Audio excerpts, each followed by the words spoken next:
Ya, Bismillahirrahmanirrahim. Assalamualaikum warahmatullahi wabarakatuh. Alhamdulillah wa syukrillah wala haula wala quwata illa billahil alil azim. Di bulan April ini, kalau penanggalan bagi masyarakat Muslim adalah memasuki bulan Ramadan, dan kita gunakan bersama-sama untuk belajar. Beberapa hari yang lalu saya berkesempatan mendapatkan rezeki duduk ngopi-ngopi dengan saudara Herman, lalu muncullah gagasan dengan persetujuan Kak Saleh Mude bahwa kita mau melakukan upgrading kapasitas dosen, diantaranya mulai menjalin komunikasi dengan mahasiswa ataupun kolega kita yang ada di Amerika, dan bersetujulah Kak Saleh Mude dari Harvard International University untuk menjadi fasilitator belajar kita selama 4 pekan, tiap hari Minggu jam 21 waktu Papua dan pagi hari waktu Connecticut. Malam hari ini insya Allah kita akan berdiskusi terkait dengan bagaimana sistem belajar Canvas online, dan juga nanti Kak Saleh akan menguraikan bagaimana menulis ilmiah populer. Beliau ini tidak saja sebagai mahasiswa Harvard International University, beliau dalam fase-fase terakhir menyelesaikan magister, dan kita doakan segera berlanjut ke program PhD. Mudah-mudahan tetap bisa di Amerika, supaya dalam jangka waktu beliau kuliah di Amerika kita juga bisa berkunjung dan dibantu untuk difasilitasi terkait kunjungan itu. Yang kedua adalah beliau adalah CEO Pro The Leader, satu perusahaan konsultan media, tidak saja menerbitkan buku, buletin, tetapi juga ensiklopedia. Jadi nanti dalam percakapan-percakapan kita dalam 4 pertemuan ini akan ada kaitan-kaitannya itu semua. Dan jikalau Kak Saleh berkenan, juga nanti akan menguraikan sedikit terkait Mizan. Beliau pernah menjadi editor di Mizan, satu penerbit yang kita kenal semua, satu penerbit buku yang dalam tanda kutip pandangan saya ini memengaruhi perjalanan Indonesia kita. Ya, bagi kita yang Muslim, saya mengajak untuk sama-sama membaca basmalah dalam rangka memulai, mudah-mudahan acara kita senantiasa mendapatkan kelancaran dan keberkahan. Sebelum saya mohonkan ke Kak Saleh, ini Kak Saleh, saya mengundang Pak Herman Coleng, beliau dosen di Universitas Sains dan Teknologi Jayapura, dan juga bergabung Bapak Wakil Rektor Universitas Madani Papua di Jayapura, satu universitas yang baru saja berdiri, dan ini tentu menambah kesempatan kita untuk bagaimana kontribusi perguruan tinggi dalam memajukan sumber daya manusia. Dan mudah-mudahan setelah 4 pertemuan ini saya mengundang Bapak Ibu untuk kita menulis bersama-sama bab dalam buku, nanti akan diedit oleh Kak Saleh dan diterbitkan dengan print on demand sesuai dengan pesanan kita semua melalui Pro The Leader. Dengan ucapan terima kasih, saya persilakan Kak Saleh. Silakan Kak. Oke, terima kasih Pak Ismail Weke dan teman-teman sekalian.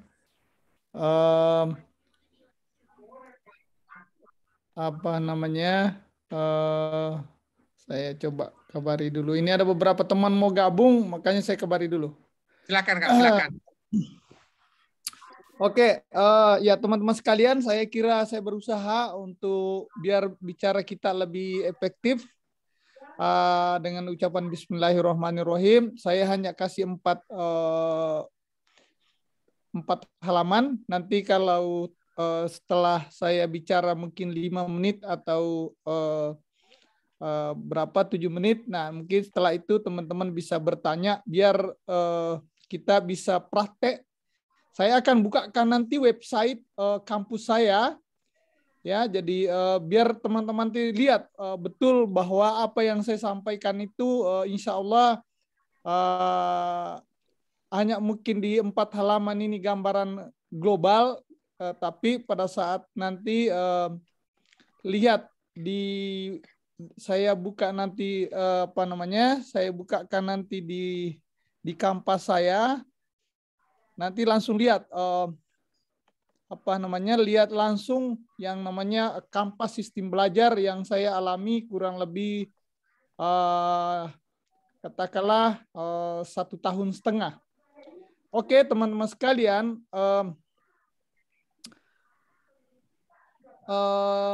ya saya kira kita langsung aja ke halaman 2, Pak Ismail.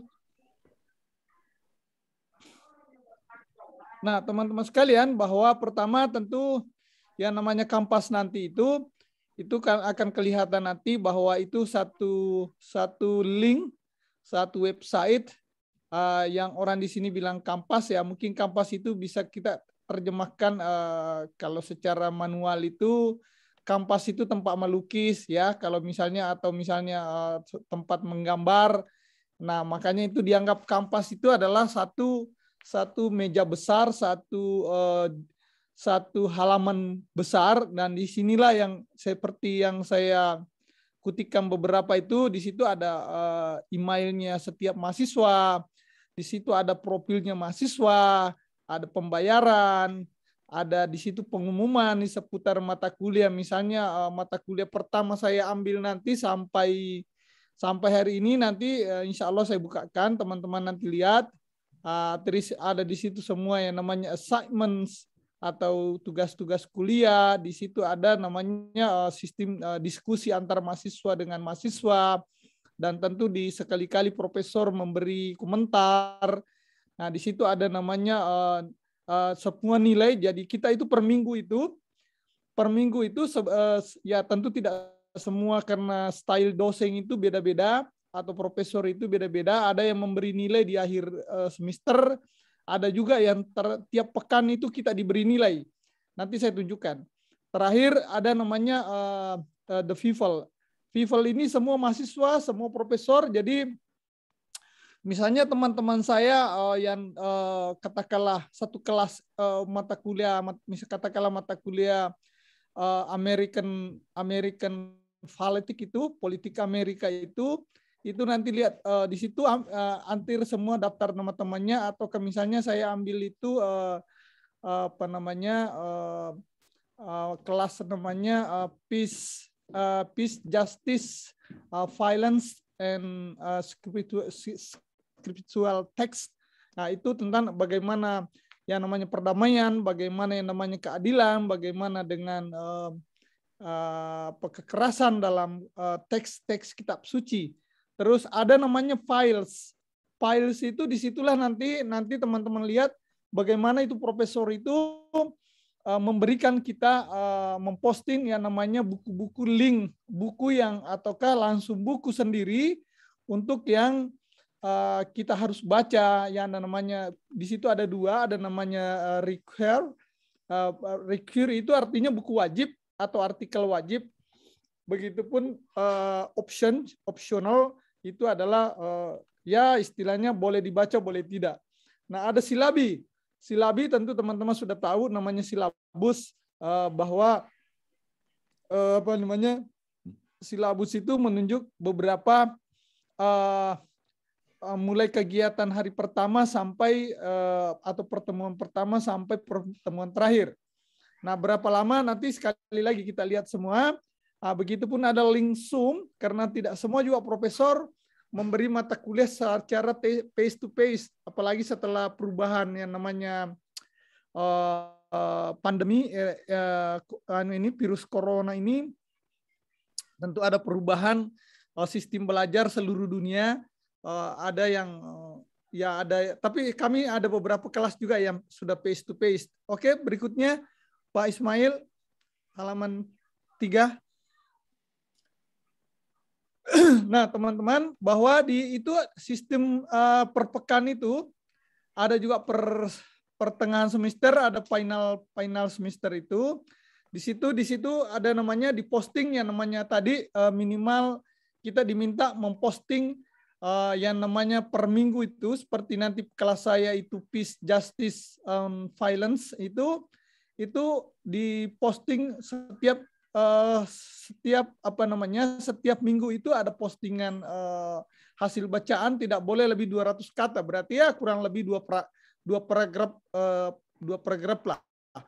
Nah, biasanya diakhiri dengan 1-2 pertanyaan, terus setiap mahasiswa itu juga harus atau siswa diminta menanggapi yang namanya postingan teman. Jadi kalau misalnya teman saya si A, si B, nanti saya tunjukkan nanti bagaimana saya tanggapi postingan teman saya.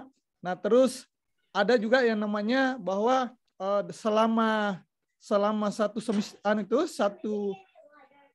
selama proses satu mata kuliah itu, satu semester itu, misalnya sekarang ini kelas spring, itu setiap mahasiswa mempresentasikan satu topik. Nah, kemarin itu saya presentasi topik tentang Holocaust. Holocaust ini adalah istilahnya pembunuhan secara sistematis orang Yahudi oleh Hitler dengan partai Nazi. Ada namanya review book. Nah, tentu review book ini kalau kita resensi buku lah ya. Nah, ada tugas mid semester, ada tugas final semester, atau orang biasa di sini bilang final project. Itu akhir kuliah. Terakhir itu, nah, store tugas itu muncul selalu ada namanya, itu yang saya bilang tadi, ada selalu namanya nilai atau grades. Dan grades itu tidak perlu ditanyakan nilai kita, berapa kita dapat, profesor langsung kasih nilai. Kalau terlambat kita store, itu juga ada kode merah. Oke, terus berikutnya halaman terakhir. Nah, ini anunya yang seperti Pak Ismail bilang, ini nanti saya akan bukakan linknya untuk bagaimana cara melihat cara menulis karya tulis ilmiah. Nanti sekali lagi teman-teman nanti akan lihat seperti apa nanti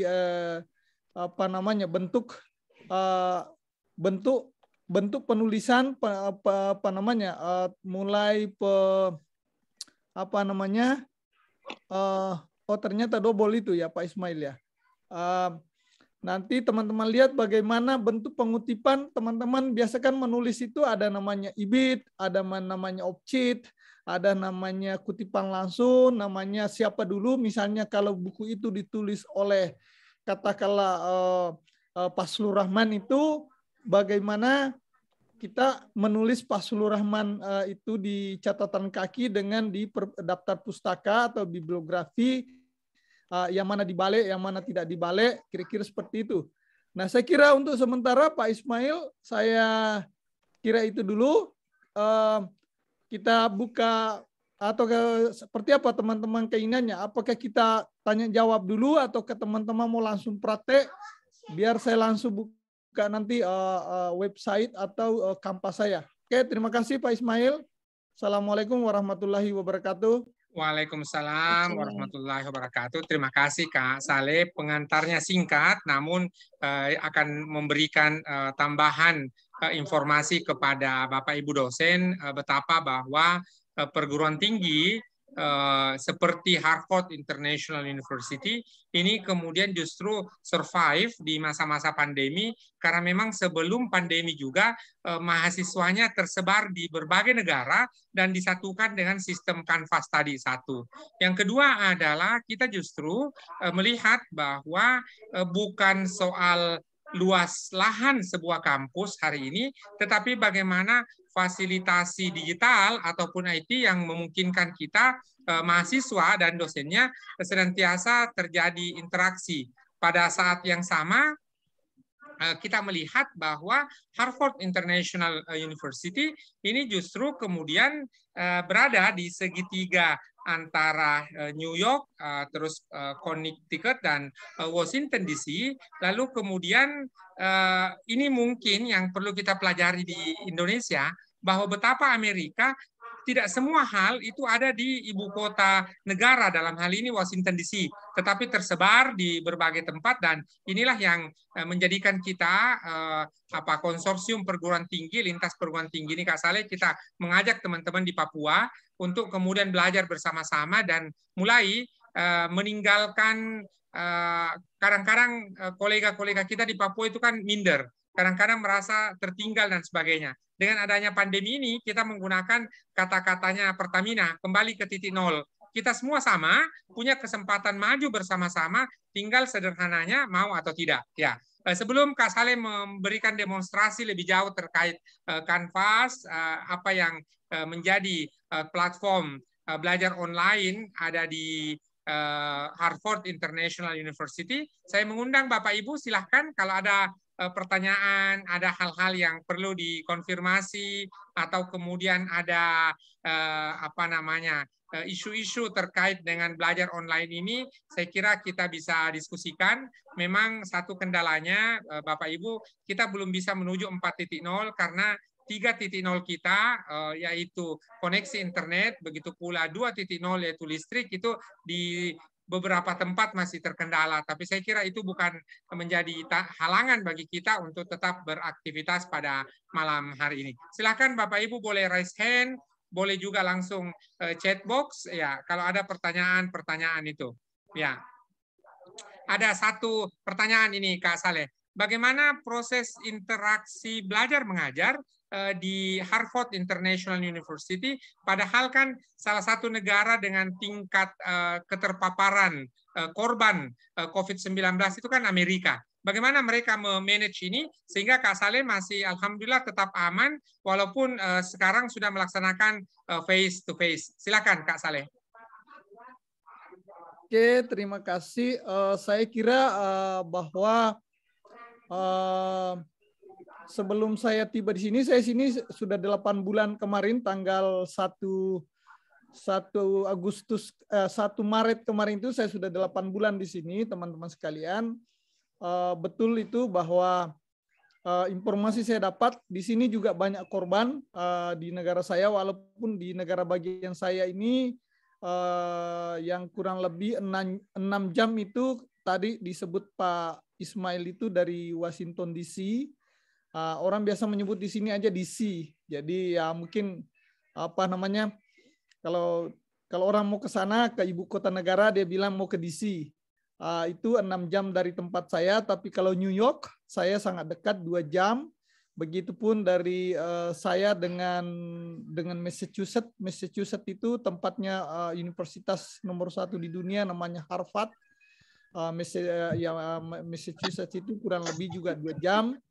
Dan kalau mau ke Kanada, saya kurang lebih juga 6 jam ke Kanada. Di rumah saya ini ada orang Kanada, tinggal 1 orang. Kebetulan orang Indonesia, tapi suaminya dia sudah jadi warga negara Kanada juga. Mungkin teman-teman biasa dengar namanya Profesor Mahmud Ayuf. Dia adalah pakar Islam yang sangat disegani di seluruh dunia, terutama di Amerika. Istrinya sekarang tinggal sama saya setelah Profesor Mahmud Ayuf meninggal 3 bulan yang lalu. Nah, terus kalau misalnya tadi dipertanyakan itu betul bahwa saya dapat informasi dari teman-teman yang sudah lama di sini.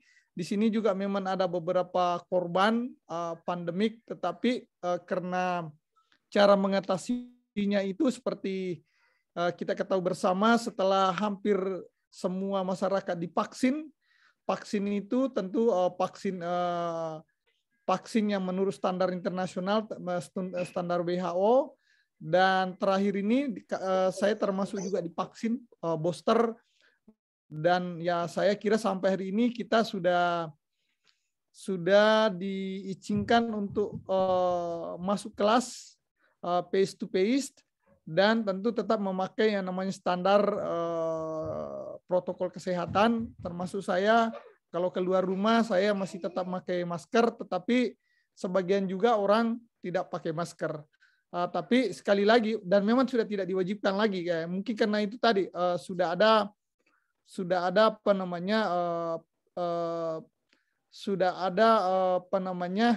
tidak terlalu ketat lagi karena itu tadi hampir semua masyarakat sudah divaksin. Dan di sini teman-teman sekalian, masyarakat itu seperti saya diberikan link. Kita bisa meminta alat tes COVID itu di kampus kita ambil gratis, tinggal melapor ke bagian staf kampus.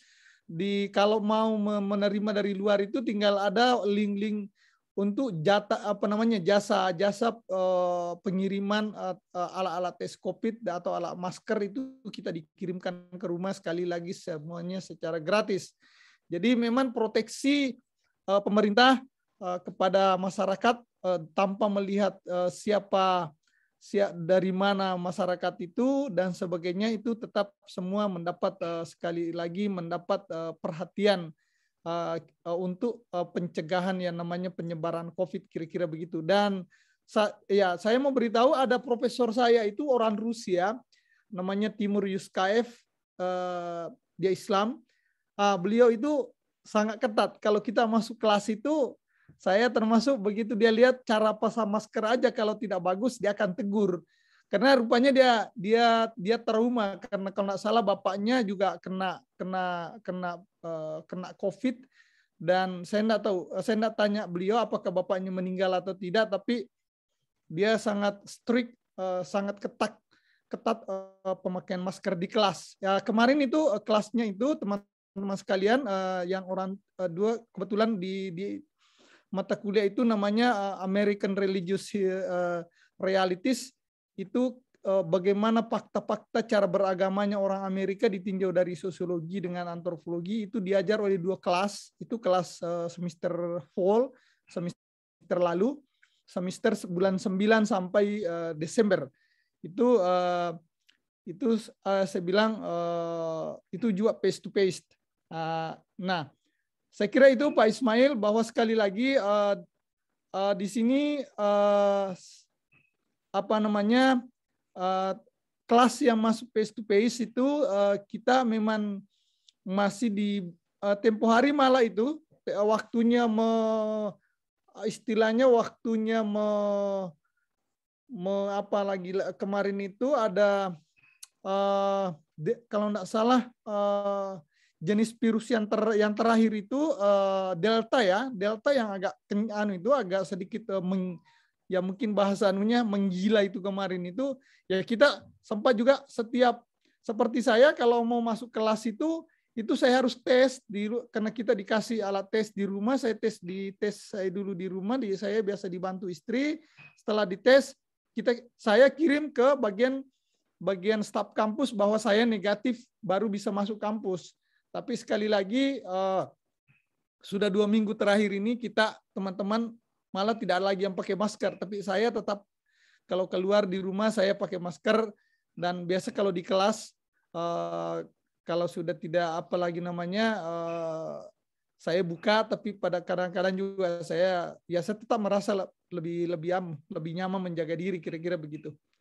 Oke, terima kasih Pak Ismail. Ya. Terima kasih Kak Saleh. Kalau ada Bapak Ibu silakan ketikkan di chat box ataupun raise hand. Nah, Kak Saleh itu kan punya pengalaman belajar di Indonesia dan belajar di Amerika. Kira-kira apa yang dapat kita pelajari, Kak Saleh, dari tradisi Amerika sehingga mereka itu bisa unggul? Atau apa sih bedanya antara, kan kita punya perguruan tinggi di sini, lalu kurang lebihlah sama perguruan tinggi Amerika itu, tetapi apa esensi yang membedakannya sehingga mereka itu bisa unggul? Tabe Kak, silakan.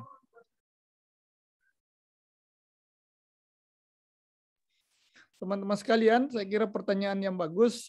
Saya kebetulan di UI dulu, di Universitas Indonesia, ambil juga itu setelah reformasi 98 sampai 2001 saya ambil program filsafat. Itu saya diajar oleh beberapa profesor yang mungkin teman-teman tahu, seperti Profesor Mulyadi Kartanegara, almarhum Profesor Tutu Herati, dan ada beberapa termasuk Romo Magnus Suseno ya, dari Sekolah Tinggi Filsafat, itu Dr. Carlina Leksono, yang orang juga tahu semua adalah aktivis feminisme atau gender di Indonesia. Nah, yang saya kira lagi yang membedakan bahwa ya mungkin lebih kepada independensi di sini. Di sini istilahnya mahasiswa itu bisa dikata yang saya lihat betul-betul kita dituntut untuk independen. Saya sendiri sampai hari ini tidak pernah kepingin ada niat untuk minta bantuan kepada siapapun. Jadi memang dibangun dari awal itu bagaimana membangkitkan atau menumbuhkan spirit fighting setiap mahasiswa.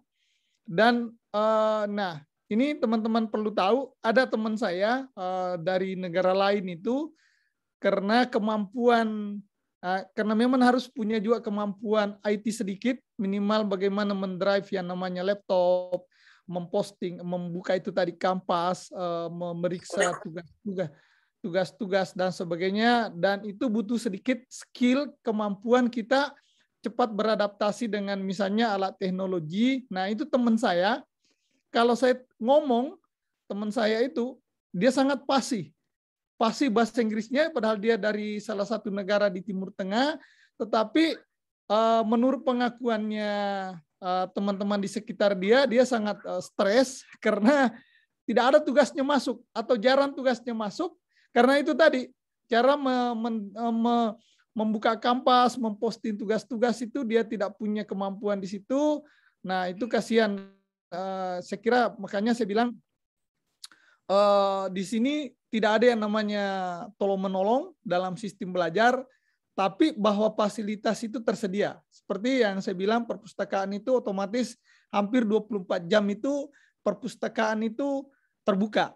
Dan misalnya di perpustakaan itu ada petugas yang selalu hari Minggu pun itu terbuka, Sabtu Minggu pun terbuka, begitupun ketika kita meng-email minta link buku, misalnya saya mencari buku misalnya bukunya Pak Sulur Rahman misalnya ya, saya minta linknya, saya minta buku Pak Sulur Rahman linknya Islam atau linknya Islam and Modernity, itu langsung dia kirim tanpa butuh beberapa, dia langsung kirim ini linknya. Nah, tinggal sebelum dibuka linknya, sekali lagi tentu ada password setiap mahasiswa yang namanya password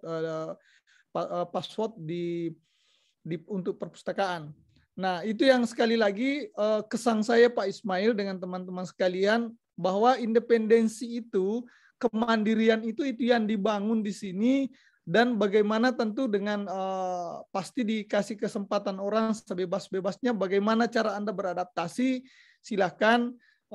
Anda punya cara masing-masing, bagaimana Anda memahami teks, apakah itu Anda mau baca betul-betul teksnya langsung, misalnya karena otomatis semua referensi itu adalah berbahasa Inggris. Nah, tentu Anda punya cara sendiri, apakah Anda memakai Google, apakah Anda memakai dan sebagainya, yaitu sekali lagi tentu kemampuan sekali lagi harus dibangun semua dengan kemandirian.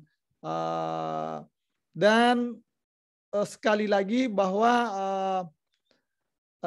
yang lebih juga, yang lebih kesan saya, bahwa setiap pendapat orang di sini sangat dihormati, sangat dihargai. Dan yang lebih lagi saya bilang bahwa saya yang masih menurut artinya kesan saya yang belum betul-betul belum cair berbahasa Inggris, itu orang juga tidak pernah kita diremehkan, tidak pernah kita diketawai, tidak pernah kita diejek kalau misalnya kita mau menyebutnya salah pronunciation, salah, tidak ada.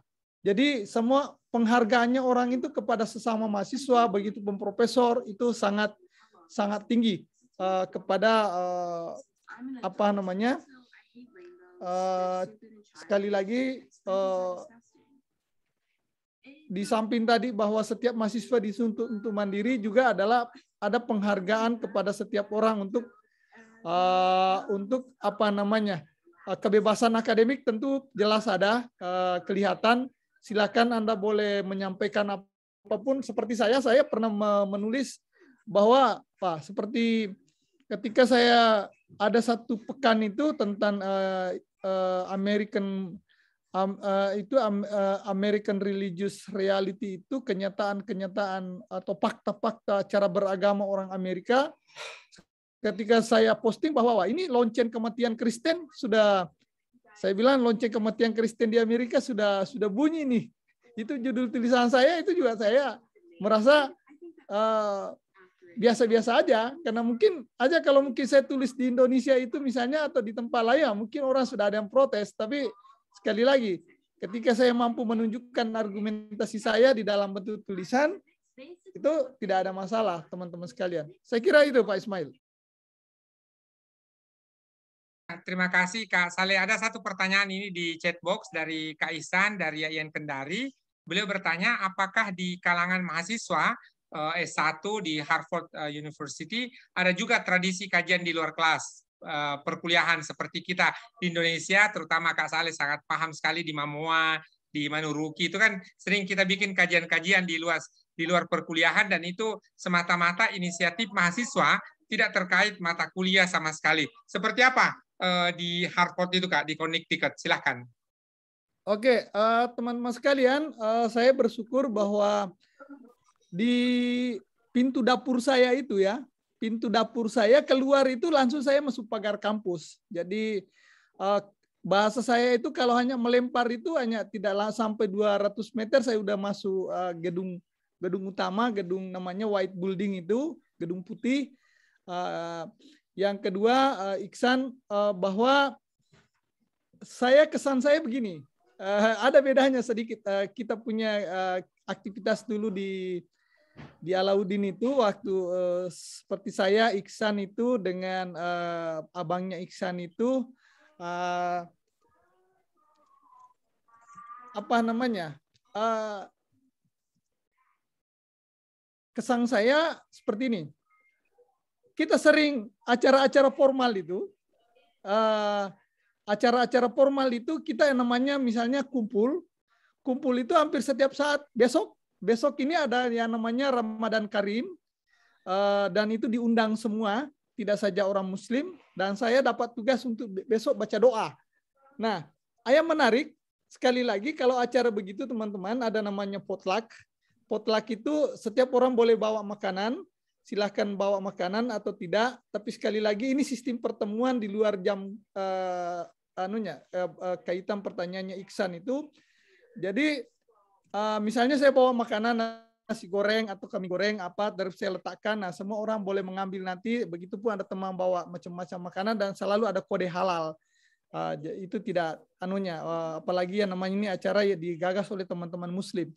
Yang kedua, Iksan, bahwa kalau dianggap itu saya belum bisa dikata untuk kita terlibat diskusi-diskusi non formal itu sepertinya tidak ada.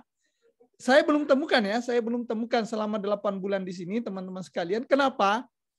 Karena semua orang sibuk, yaitu tadi, sibuk beradaptasi untuk dirinya, sibuk untuk tugas-tugas. Ini maaf, kita itu saya misalnya ya, saya kebetulan di deretan rumah saya ini deretan rumah yang berkeluarga karena saya kan bawa keluarga. Nah, makanya saya bilang saya katakanlah di belakangnya kampus. Tapi kalau di depannya kampus itu ada beberapa gedung di situ, itu yang namanya mahasiswa yang tidak bawa keluarga. Nah, di situ misalnya satu gedung itu ada puluhan mahasiswa di situ per kamar-kamar. Nah, saya tidak tahu aktivitasnya teman-teman di sana seperti apa, tetapi kesan saya kita itu hanya saling sapa kalau misalnya ada acara-acara informal, misalnya acara orang teman-teman Yunani bikin masalah misalnya Greek night food misalnya. Kalau Indonesia juga kita sudah pernah bikin Indonesian Food Night. Kita adakan festival makanan Indonesia ya.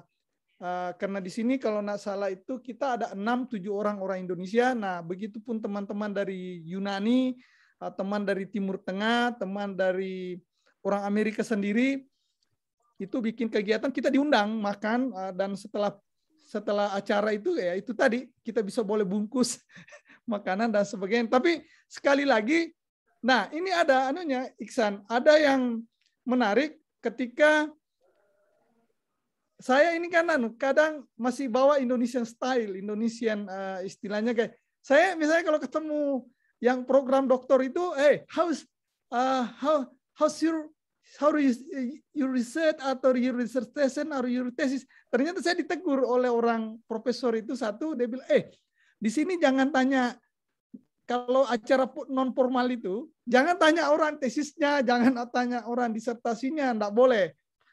Tapi itu Indonesia style katanya. Oh, saya mengerti lah bahwa kalau acara tidak di kelas itu tidak boleh kita tanya urusan kuliah karena betul-betul kita bebas untuk ngomong hal-hal yang non formal. Nah, mungkin seperti itu tadi bahwa kajian-kajian itu saya belum lakukan, tetapi kalau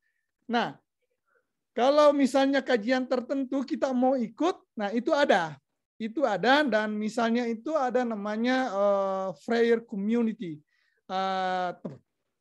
Kebetulan juga orang Indonesia pengelolanya, tapi setahu saya itu acara-acara seperti itu ada beberapa tersedia jadwal-jadwalnya kita boleh ikut.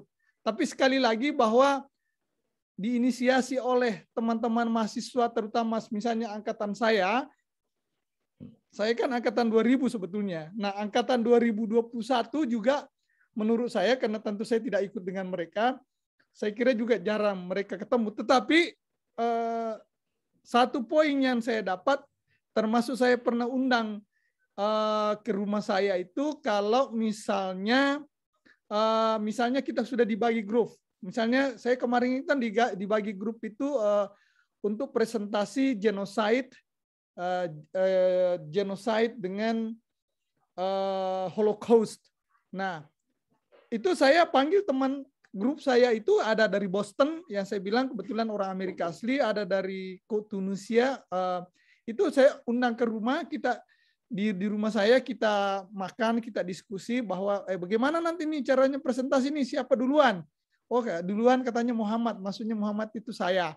Kira-kira begitu. Jadi studi grup itu ada, tetapi sekali lagi bahwa ya mungkin juga karena faktor pandemi saya belum menemukan yang namanya, walaupun seperti Iksan, saya termasuk mau gagas bahwa nanti apalagi tahun depan ini, semester depan ini kalau sudah banyak anak Indonesia, mungkin saya mau gagas kita kumpul-kumpul lah belajar apa, tapi selalu orang bilang susah karena teman-teman pada sibuk, yaitu istilahnya sibuk menyelamatkan diri masing-masing, kira-kira begitu, sibuk mengerjakan tugas masing-masing karena apalagi yang namanya padat sekali yang namanya tugas per pekan, per minggu, begitu pun per mid semester, per semester, dan semua itu orang butuh yang namanya ketenangan, butuh yang namanya orang kena kita terkejar yang namanya terkejar oleh waktu.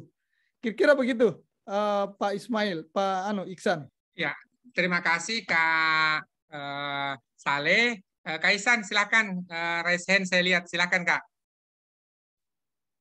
Ya, makasih Prof. Ismail. Begini Kak Saleh, maksud saya itu artinya ternyata di Harvard misalnya itu masih kental juga ya individualistis gitu loh, maksud saya. Kenapa? Karena tidak ada, tampaknya dari ceritanya Kak Saleh, tidak ada upaya untuk berbagi ilmu, begitu ya, berbagi ilmu. Jadi orang pintar sendiri begitu ya. Ya itulah mungkin kalau saya bisa mengatakan, itulah kelebihan Indonesia saya kira ya. Terlepas bahwa itu perguruan tinggi Islam, perguruan tinggi umum, tetapi tradisi kajian seperti itu kan di luar kelas perkuliahan kan ada semua di kampus-kampus. Sehingga ya dari segi yang lain misalnya metodologinya ya mungkin bagus ya di Amerika itu, tetapi menurut saya kekurangannya kampus-kampus ya, ini baru satu ya yang diceritakan Kak Saleh di Harvard saja. Tapi kalau itu kemudian jamak terjadi di universitas di Amerika, berarti memang tidak ada tradisi berbagi, dan ini tampak saya kira dari apa yang diceritakan Kak Saleh sampai kemudian orang ditanya kalau santai-santai jangan bertanya tentang apa itu tesis disertasi. Saya menganggap ya ternyata itu terbawa di perguruan tinggi juga apa itu ya sifat-sifat individualistik itu saya kira. Saya kira itu saja. Makasih Prof. Ismail. Ya, sebelum Kak Saleh menjawab, saya ingin ada sedikit tayangan buku-buku yang saya punya koleksinya, tapi ini tentu masih banyak sekali di luar dari ini. Ya, ada ensiklopedia pemikiran Profesor Dr. Emrias Rashid, salah satu penggagas otonomi daerah. Ini buku-buku yang diterbitkan oleh Pro The Leader. Lalu kemudian ada bukunya Ensiklopedia Pemikiran Prof. Yusril Ihza Mahendra. Ya, ini yang ada di sampul ini buku 3. Ya, lalu kemudian ada buku Pergolakan Pemikiran Haimi Makassar. Ya, lalu kemudian ada buku yang merupakan hasil dari satu kegiatan di Kahmi Nasional, merawat keislaman dan keindonesiaan. Lalu kemudian ada satu buku yang sudah diawali, mudah-mudahan insya Allah tahun ini terbit lagi, Nasaruddin Umar dan The New Istiqlal. Nah, ini buku-buku ilmiah populer yang tidak saja untuk kalangan dosen maupun peneliti yang mengaksesnya, dan itulah tadi saya kemukakan di awal bahwa diskusi kita dalam 4 hari minggu ke depan ini akan kita undang untuk menghasilkan, dan mudah-mudahan nanti Kak Saleh di musim panas boleh diganggu untuk sekali dalam sebulan memberi coaching bagaimana buku-buku yang naskah-naskah yang kita ajukan itu ada reviewnya, perbaikan dan sebagainya, karena salah satu keuntungan berkomunikasi dengan Kak Saleh, beliau memberi catatan-catatan dari manuskrip yang kita submit, sehingga begitu dipublish artinya sudah melalui proses. 2, Kak Saleh, mohon dijawab tadi respon dari Kak Ihsan dan juga terkait bagaimana penulisan ilmiah populer sebagaimana gaya yang dilakukan oleh Pro The Leader. Silakan Kak Saleh. Oke, terima kasih. Jadi ya artinya saya tidak bilang salah, katakanlah persepsinya seperti Iksan itu melihat, tapi kesan saya betul bahwa individualisme itu atau individualistik seseorang itu memang sangat dituntut di sini. Saya sendiri terus terang, saya awalnya itu bingung. Saya harus bertanya kepada siapa ketika ada persoalan-persoalan saya hadapi. Ternyata sekali lagi, bagaimana saya mau mengganggu teman-teman ini dan sebagainya, semuanya orang sibuk, dan saya sekali lagi terpisah dengan teman-teman yang dari negara-negara lain itu, karena misalnya sebelah kanan saya ini Profesor MT namanya, dia itu satu pengajar yang sudah puluhan tahun, dia usianya 83 tahun tetapi masih bawa mobil sendiri, masih mengajar, dia mengajar spiritualisme tentu spirituality, dan istri saya kebetulan sudah 2 semester istri saya ambil kelasnya, karena istri saya kebetulan dapat ya biasa ya di sini teman-teman sekalian, kalau orang bawa keluarga itu dan keluarga mau belajar itu dikasih fasilitas dan dikasih beasiswa untuk seperti istri saya ambil setiap 1 semester itu dikasih 2 kelas, itu ada lembaga yang membayar mata kuliahnya. Karena kalau dihitung rupiah itu 1 mata kuliah itu yang saya bayar itu kurang lebih 30 jutaan dirupiahkan ya 1 mata kuliah, dan istri saya itu dia otomatis dianggap dapat 2 mata kuliah itu 60 jutaan lah dibayarkan oleh 1 lembaga ke kampus, karena istri saya ambil 2 kelas per semester. Nah, katakanlah sebelah kiri saya ini ada 2 lagi, ada beberapa di sini, tapi 2 yang di sini ditempati satu staf administrasi kampus, 1 profesor juga. Nah, kebetulan profesor ini sebetulnya orang Indonesia, tapi China. Dia mengajar itu hubungan Islam dengan Kristen dia membuka kelas di dia dapat kelas. Dia memang juga alumni dari sini, namanya Pak Hans. Hans ini kebetulan istrinya orang Tator, tapi sekali lagi itu yang dibilang Iksan tadi itu, bahwa saya berdekatan istilahnya dengan beliau, mungkin saya boleh tanya sesuatu apa, tetapi bahwa mengerjakan tugas-tugas kuliah itu harus saya sendiri, enggak boleh minta tolong sama dia, misalnya dibantu dan sebagainya untuk mengoreksi saya, karena memang kita juga sudah disiapkan kampus yang namanya konsultan bahasa. Saya alhamdulillah beruntung saya dapat 2 konsultan. Saya konsultan itu dan semua gratis, konsultan bahasa saya. Jadi kalau misalnya Selasa Kamis itu 1 grup privat itu datang mengajar saya dan itu gratis di rumah saya. Yang kedua ada yang memang namanya satu lagi betul-betul misalnya tesis, sekarang saya tulis tesis itu kurang lebih 90 halaman, ada yang koreksi titik komanya itu juga sekali lagi itu di semua dibayar oleh kampus. Oke, itu kira-kira begitu, bahwa memang individualisme itu ada dan kelihatan, dan sekali lagi ya memang saya sendiri membayangkan kalau di Indonesia itu kan kita bisa minta tolong sama teman dulu. Aduh, gimana nih saya begini, kita ganggu lah misalnya teman yang ahli ini, tentang ini, minimal ya. Tapi sekali lagi di sini itu tidak ada. Anda mungkin boleh bertanya, tapi minta buku, minta link buku boleh. Karena misalnya orang Indonesia di sini kami ada grup yang namanya itu Indonesian Student. Saya ada di situ, tapi sekali lagi itu tidak banyak, kita tidak sampai 10 orang di situ. Dan di situ yang lebih banyak informasi kalau misalnya besok saya mau ke pasar karena agak jauh mall, besok saya mau ke pasar, ke mall, siapa mau ikut? Nah, karena kebetulan yang mengajak itu punya mobil, ya itu aja mungkin seperti itu. Kita diajak, katakanlah istri saya ikut ke pasar, supaya tidak perlu lagi naik kendaraan umum, tapi bahwa diskusi tentang itu tadi, tentang persoalan-persoalan mata kuliah di itu jarang di grup. Kira-kira begitu. Nah, itu poin satu. Poin kedua, saya kira teman-teman tadi sudah melihat beberapa buku, dan saya juga alhamdulillah saya kira seperti teman-teman semua, saya jalani aja hidup.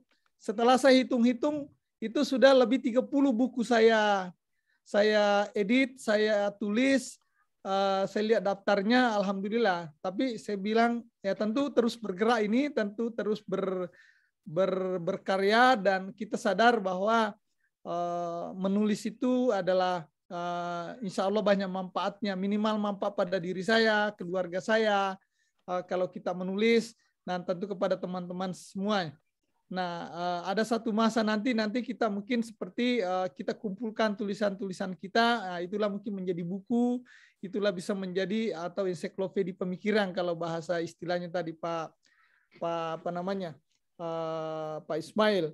Nah, yang kedua yang pasti teman-teman gini, teman-teman yang mau memakai penerbit saya, ya, jadi kalau teman-teman ada naskahnya mau terbit dan memang sudah layak terbit, ya saya akan bantu untuk kalau mau memakai penerbit saya atau mau kerjasama, dan itu ada pasti nanti dapat ISBN dari Perpustakaan Nasional, Anda dapat nanti barcode-nya. Kalau mungkin Anda mau dibantu desain sampulnya biar kelihatan bagus, cantik. Kalau mau dibantu layout-nya, tapi kalau mau ada teman saya dari Alauddin itu, sahabat baik saya, dia karenanya di Alauddin itu sudah ada tim yang bisa kerja, dia hanya minta penerbit saya dia pakai, saya kasih aja, saya bantu mengurus ISBN, mengurus barcode, supaya biar semua terregister di Perpustakaan Nasional. Tapi sekali lagi bahwa dia sendiri mengerjakan covernya, mengerjakan layoutnya dan sebagainya, dan nah begitupun setelah buku teman-teman terbit cetak, ya tentu silahkan Anda tidak perlu bayar sama saya, kira-kira begitu. Intinya kita bantu Pak Ismail, kita bantu teman-teman yang mau menerbitkan naskahnya. Naskah itu tentu sekali lagi kita lihat memang sudah layak terbit. Nah, mungkin seperti apa sampai layak terbit. Nah, mungkin nanti Pak Ismail yang membuat tim 1-2 orang yang bisa menilai bahwa naskah ini memang sudah layak terbit, biar kelihatan, karena memang ada namanya naskah itu kalau nah ini kita bawa lagi ke suasana katakanlah seperti di sini. Di sini naskah sebelum terbit itu ada namanya pembaca, memang harus pembaca khusus, pembaca yang menyatakan buku ini sudah layak terbit. Tentu istilahnya sudah itu penerbit internasional. Dan tentu metode seperti itu teman-teman sekalian kita bisa praktekkan di Indonesia. Kalau teman-teman punya skripsi, punya tesis, punya disertasi, bagus, ya tentu bantuan saya atau bantuannya mungkin Pak Ismail, pertama tentu saya akan carikan Anda editor. Setelah editor itu ada namanya proofreading. Proofreading itu yang membaca membaca final kita buku teman-teman sekalian. Waktu saya di Mizan, karena tadi Pak Ismail juga sebut Mizan, saya itu pernah di Mizan itu 2 tahun lebih. Karena saya sahabat baik Pak pemiliknya Mizan itu, Pak Haidar Bagir.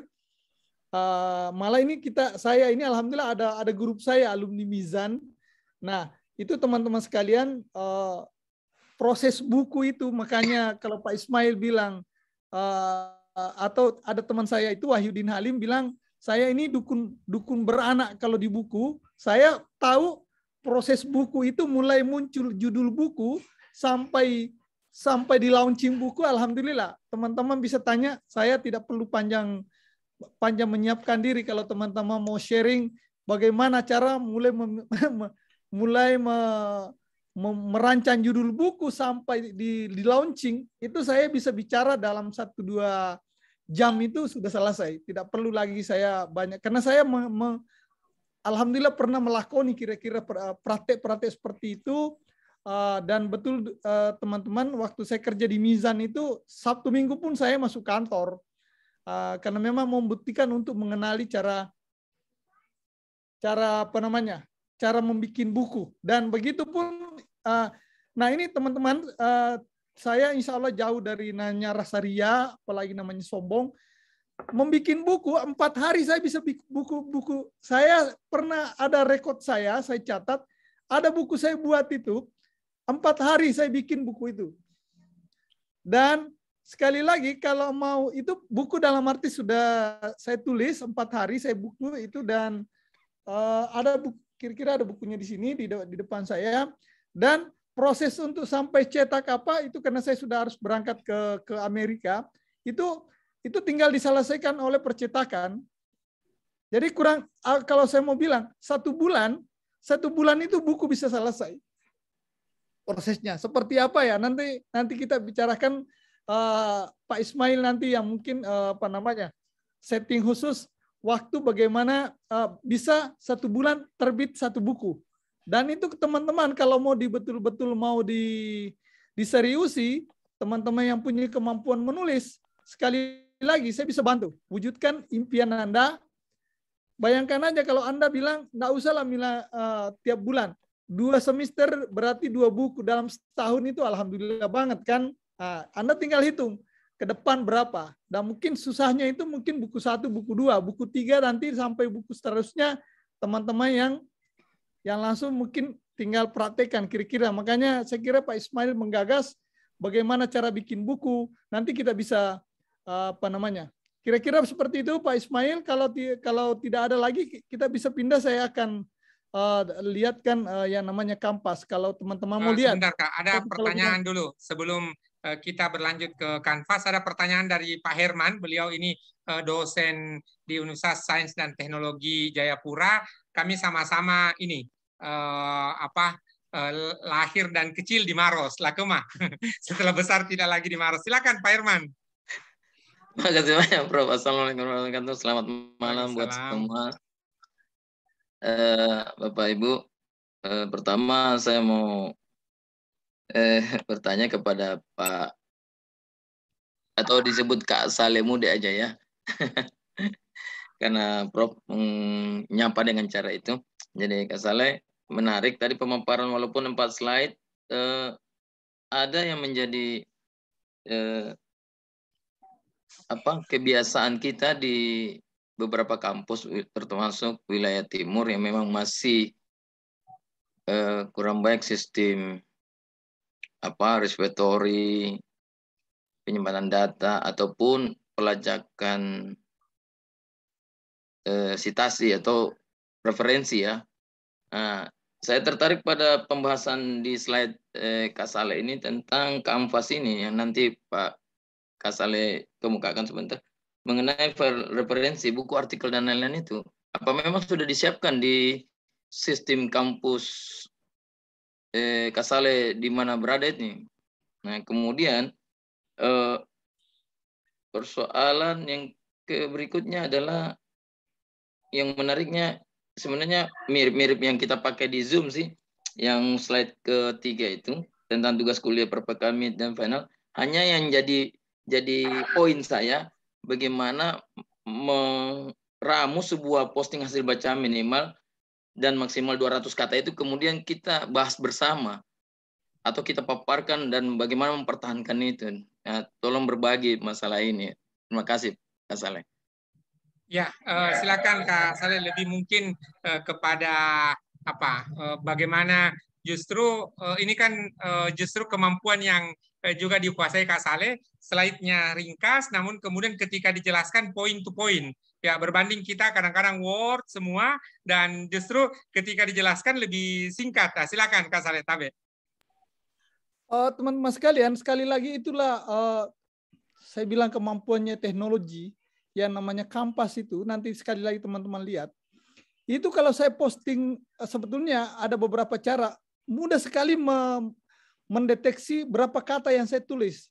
Kalau saya tulis satu paragraf, 2 paragraf itu langsung kelihatan bahwa Anda menulis 10, katakanlah Anda menulis 10 kata sampai 1000 kata.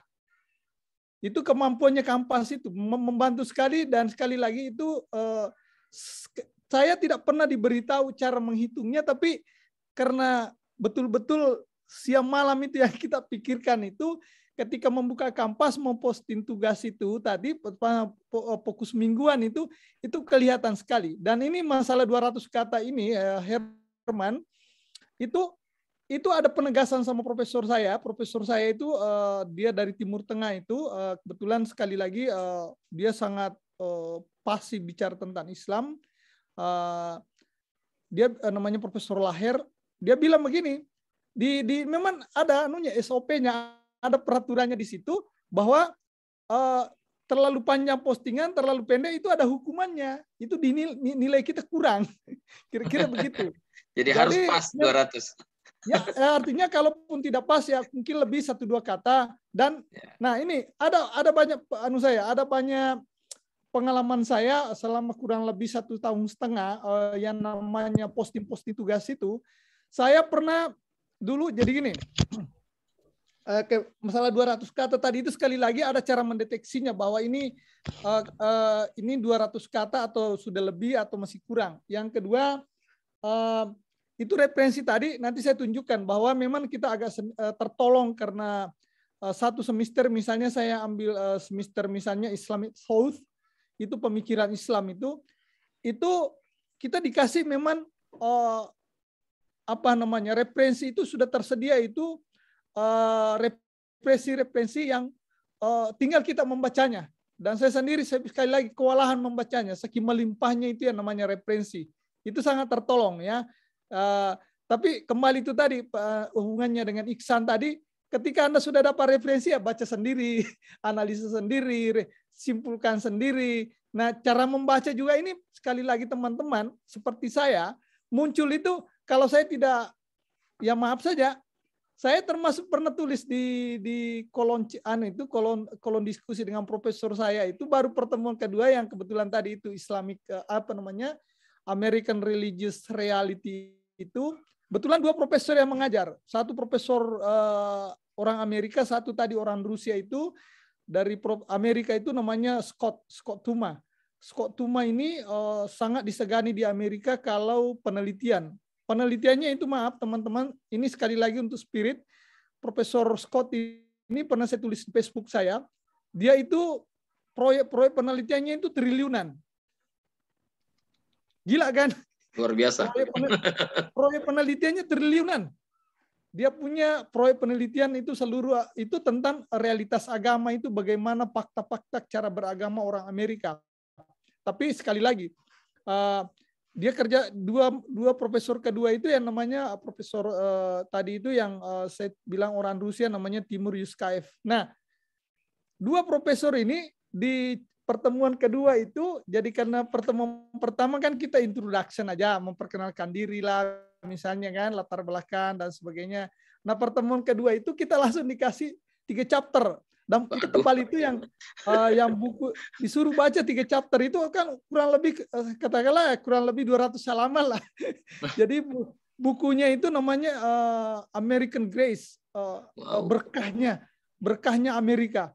Saya biasa saya mau tes case saja, sekaligus mau lihat, dan itu sekali lagi itu yang posting-posting begitu tidak perlu saya konsultasi ahli bahasa saya bikin kalimat yang menurut saya sudah layak untuk diposting. Saya bilang, wah ternyata apa dugaan teman saya, kakak kelas saya bilang kira-kira terjemahannya begitu tulisan saya bahwa begini, Profesor, ternyata dugaan teman saya di kelas profesor itu kita harus siap-siap membaca ratusan halaman per pekan. Wah, ini baru minggu kedua kita sudah disuruh baca 200-an lebih halaman. Jadi ini saya harus siap mental ini. Langsung dia balas apa? Udah, saya profesor itu yang Scott itu bilang, Saleh, kan jarang panggil saya Saleh, di sini panggil Muhammad. Muhammad, jangan khawatir. Kita maklumi Muhammad itu bukan native. Muhammad itu bukan orang Amerika. Anda baca saja sesuai kemampuan Anda. Anda tidak perlu pesimis. Anda tidak perlu kira-kira istilahnya, kok jangan lari. Nanti kita selesaikan masalah. Itu nasihatnya Profesor. Saya ingat karena saya posting, dia tanggapi. Ya kira intinya dia bilang, kok jangan lari. Kira-kira begitu, teman-teman sekalian. Oke, terus ya itu tadi saya sangat tertolong sekali bahwa referensi satu, misalnya saja, katakanlah ini nanti saya tunjukkan semester ini bahwa minggu ini, katakanlah ini Selasa ini face to face ini, saya masuk kelas namanya tadi itu kelas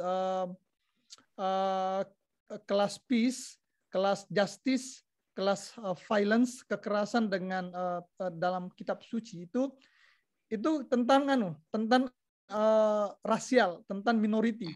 Nah, itu kita disiapkan misalnya 5 sumber bacaan kita diposting semua, tinggal ambil 5 bacaan itu, dia bilang ini 2 wajib, ini 3 ini atau 2 ini tidak wajib. Jadi Anda baca 2 ini. Nah, 2 aja itu dalam seminggu kita harus baca masing-masing misalnya 50 halaman, ya berarti 100 halaman harus dibaca, dan itu bacaan itu tadi disingkat menjadi 200 kata. Nah, itu kira-kira seperti itu, teman-teman. Semacam membuat resensi buku. Nah, kalau resensi buku lain lagi, memang ada namanya per pekan itu ada pekan sendiri namanya review books. Saya pernah ambil review book itu, saya kebetulan kelas American Politics itu saya meresensi satu buku tentang tentang apa namanya itu tentang pandangan orang terhadap ini menarik juga. Saya kira Pak Ismail nanti buatkan kita event itu atau teman-teman lain. Ini mata kuliah ini yang saya ambil namanya American Politics itu dan Religious Liberty.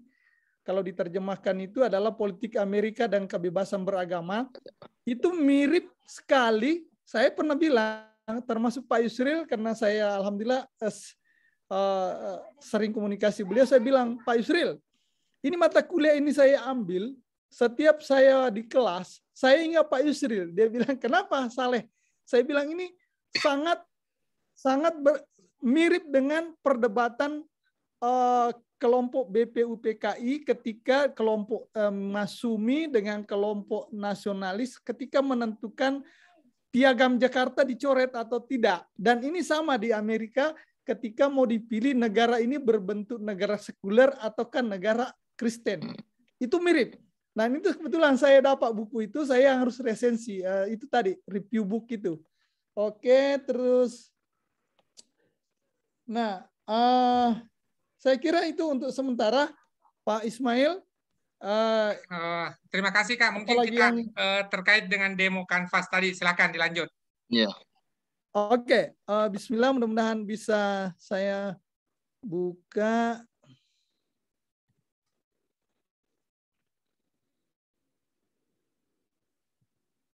Ini teman-teman lihat ini. Di Gmail. Ya, ini Gmail saya ini, teman-teman sekalian. Ini tentu email ini setiap saat saya, ini misalnya dari dekan saya, dari apa dan sebagainya. Nah, kalau sudah buka itu misalnya ini, nah ini informasi bahwa perkembangan dalam satu mata kuliah ini kita buka dulu. Mudah-mudahan tidak berat ke teman-teman yang pakai HP ya. Nah, ini terus ini kita buka biar ini ada file. Nah, ini yang saya bilang tadi itu kita buka dulu di sini ya biar teman. Nah, ini semester ini saya ambil 3, satu tidak kelihatan itu tentang tesis. Ini The Politics of Religious Liberty, kita buka dulu ini ya. Biar teman-teman lihat. Nah, ini lihat teman-teman. Ini kelas ini di-combine, ada kelas Zoom-nya, ada kelas tidak Zoom-nya. Ini nanti hari Rabu pertemuan saya. Nah, ini yang saya bilang tadi, ini ada silabi, nanti kita buka silabinya. Ini ada book review, seperti tadi oke, kita buka dulu silabi. Nah, nanti kita lihat. Ini dulu saya mau tunjukin. Ini otomatis ini kalau kita ini yang mendasar di sini termasuk profil, misalnya profil saya. Nah, ini ada pengumuman-pengumuman setiap saat dari profesor. Ini ada tugas-tugas, ini ada diskusi, kelas diskusi. Ini ada grade, nilai ya. Nilai ini ada Vival ini seluruh mahasiswa dengan dosen di sini, profesor di sini. Ini files tadi itu. Nah, ini kalau misalnya file ini si Herman tadi mau lihat, ini saya tunjukin misalnya. Nah, ini semua file ini, Herman. Ini file kita ini dari profesor semua ini sangat tertolong. Ini saya tinggal ambil nih, tinggal baca nih. Nah, ini satu kelas itu biasa posting semua di sini. Ini baru satu, dia dianu lagi di modules nanti dia anu lagi. Dia di files itu di modules nanti dia ini. Terus ada tadi grade itu. Nah, kita misalnya pindah di kelas 2 ini kelas 2 ini karena face to face. Ini yang saya bilang tadi ini dua profesor yang mengajar. Nah, ini mulai ada silabinya, saya bukakan dulu silabinya biar teman-teman lihat. Nah, mudah-mudahan. Nah, ini silabinya teman-teman. Tentu ini yang namanya deskripsi. Ya kalau kita mungkin tujuan umumnya mata kuliah ini namanya mata kuliah ini Peace, Justice, and Violence in Sacred Text. Nah, ini perdamaian, keadilan, dan kekerasan dalam kitab suci. Nah, tentu kitab suci, tentu semua kitab suci agama-agama, Islam, Kristen, Yahudi. Nah, ini penjelasannya. Nah, ini ada cara anunya, teman-teman. Ini relevan. Kira-kira hasilnya nanti bahwa mahasiswa itu seperti ini nanti setelah belajar. Ya, ini dia menjelaskan ini outcomes-nya. Nah, terus setelah itu kita ditunjukin, ini sudah mulai nih list of text. Inilah buku-buku teman-teman, namanya recommended, otomatis buku yang wajib harus dibaca. Mana itu penegasannya lagi tuh. Nah, ini mudah-mudahan kelihatan semua. Ini semua. Setelah itu, ini ada namanya yang perlu dibaca kepada yang pemula, yang bukan latar belakang agama ya.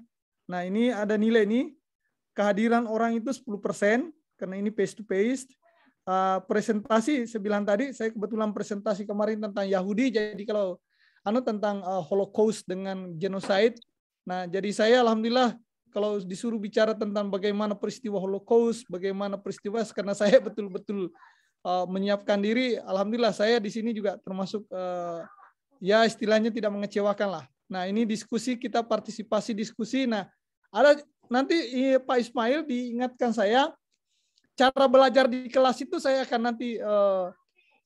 nanti ceritakan sedikit kalau ada teman-teman mau tahu cara belajarnya yang sangat berbeda dengan katakanlah di Indonesia. Ini tentu reaction papers, ini ada 30%, ini semua totalnya 100% teman-teman. Nah, ini tentu kehadiran, ada presentasi, ada forum diskusi nih, ada ini namanya paper reaksi. Nah, ini juga Herman tadi. Nah, kalau tadi itu mingguan 200 kata, ini 1000 sampai 1500 kata.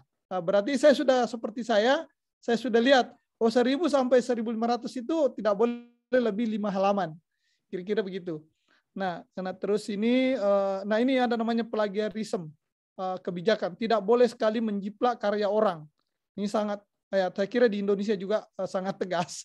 Jangan coba-coba bikin plagiat, mencuri karya orang.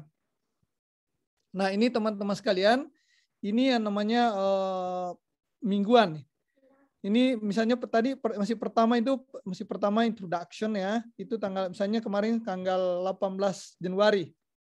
Karena kan Maret nih. Nah, ini terus ini yang saya bilang. Ini ada buku namanya ini mulai Kavanaugh itu sampai opsional, itu opsional ini pilihan.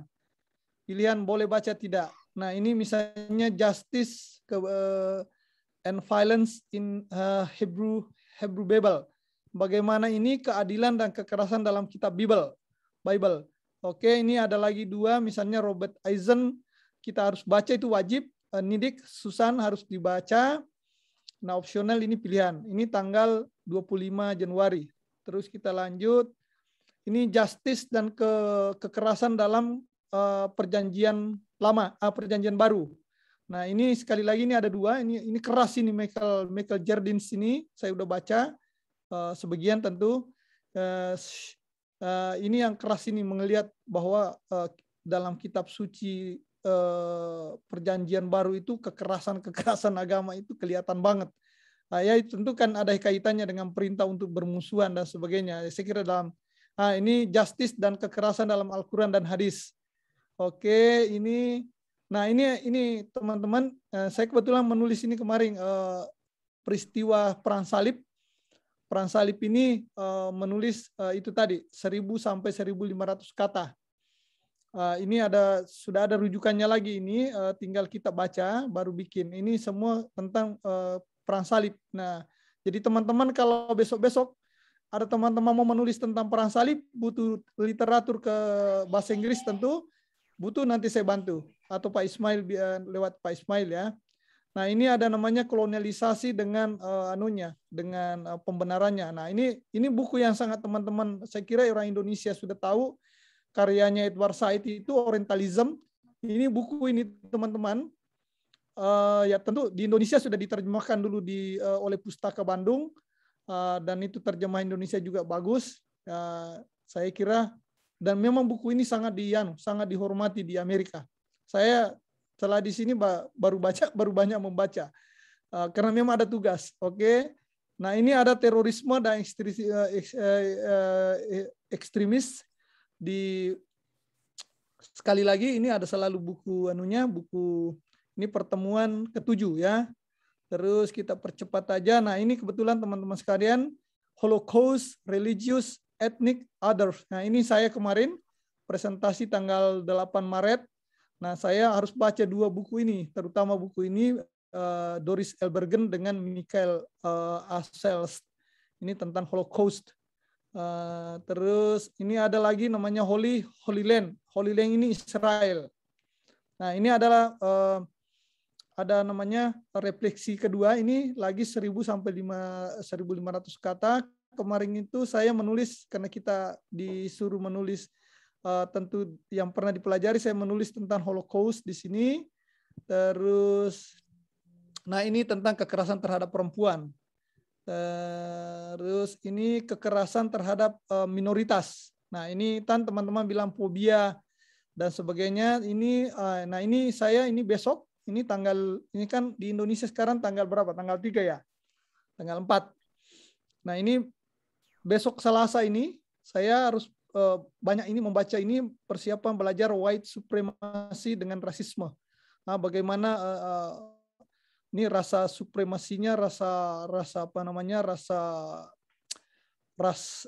apa sih namanya, orang kulit putih merasa supremasi itu merasa paling baik, paling cerdas, paling maju dibanding dengan kulit hitam, begitu pun rasisme. Nah, itu saya kira ini ada refleksi ketiga nanti. Ini antisemitisme dengan islamofobia. Nah, ini saya mungkin tulis nanti islamofobia itu di store sebelum.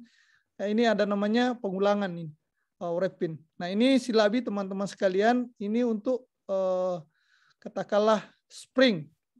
Oke, kita pindah. Nah, saya mau tunjukkan mulai dari sini.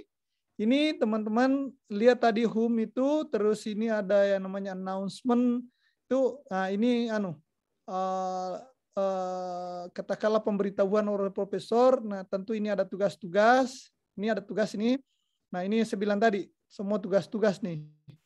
tugas-tugas mulai pertemuan 1, pertemuan kedua. Nah, ini diskusi yang 200 kata itu tadi. Nah, ini misalnya saya mau tunjukin, saya alhamdulillah jarang terlambat saya karena saya memang betul-betul disuruh belajar. Nah, misalnya ini tentang ini white supremacy ini belum diposting, tapi kalau misalnya yang lain-lain ini misalnya tentang katakanlah Holocaust ya atau Holy Land. Nah, ini Holy Land ini saya bukakan ya. Nah, ini teman-teman. Nah, ini Holy Land ini ada pertanyaan yang sudah diformat oleh profesor. Nah, ini teman-teman ini komentari ini yang kurang lebih 200 kata tadi ini. Nah, ini ada teman ini yang komentari, ini ada orang. Saya mau tunjukin aja. Ini yang pertama ini orang Amerika asli ini Florence, ini Fatima ini orang Pakistan, ini orang Turki ini Revia, ini Amador ini sepertinya juga orang Turki, ini orang Arab, ini orang Pakistan Arkum, ini orang Yunani, ini Yakob ini sepertinya orang Turki juga. Ini orang Indonesia nih, Marta ini orang Kupang, ya orang Kupang. Ini ada Smith ini Turki. Ini juga orang orang sekampung kita ini, orang Poso. Nah, ini 200 kata ini Herman nih. Nah, ini Marni ini orang Amerika asli. Ini orang Amerika asli ini Abigail. Ini Eric. Nah, saya mungkin di belakang itu karena saya paling biasanya saya paling cepat. Ini Melik ini dia Muslim tapi kayaknya orang Amerika. Ini juga orang Amerika. Ini Aimon ini orang Amerika. Yohanes ini juga orang Indonesia nih. Dari Maluku. Pendeta ini. Pendeta. Nah, ini dari Mbeki ini dari Afrika. Kita pindah kedua. Mungkin teman-teman lihat mana ini. Nah, ini Yunani ini Anastasia ini pintar ini. Anastasia ini Sumaila ini dari Pakistan, Karima ini dari Arab Saudi, Shashana ini orang Malaysia nih. Ini orang Malaysia, ini Charles ini orang Amerika. Nah, karena saya yang pertama, ini Herman, ini kurang lebih saya udah ukur ini 200 kata, kurang lebih 200 kata. Saya menjelaskan itu Yerusalem dengan pentingnya rekonsiliasi. Itu saya karena saya yang pertama, itu bayangin aja saya tanggal 15 Maret ya kira-kira ya 15 Maret saya sudah posting. Teman-teman tadi itu mungkin 20 Maret baru misalnya ini 19 Maret, saya 15 Maret tadi. Ini saya cepat. Nah, kira-kira itu tentang apa ini tadi? Kenapa? Tentang apa, masalah apa? Ini tentang Holy Land, ini Israel, tentang eksistensi Israel. Nah, makanya saya itu menulis bahwa Yerusalem ini dengan pentingnya rekonsiliasi untuk berdamai supaya Palestina ini hidup. Nah, ini saya coba jelaskan ini bahwa Yerusalem itu adalah